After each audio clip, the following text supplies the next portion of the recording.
gözəl bayram münasibəti ilə, bu mübarək bayram münasibəti ilə hamınızı təbrik edirəm. Allah bu bayramı bizə mübarək eləsin. Allah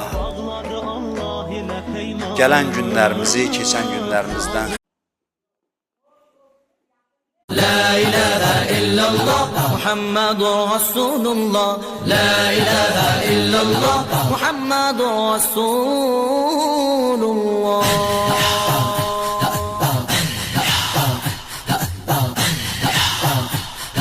Qurban bayramı bərəkətiyle, bolluğuyla gəlsin. Bütün insanlıq üçün xeyirlərə vəsilə olsun.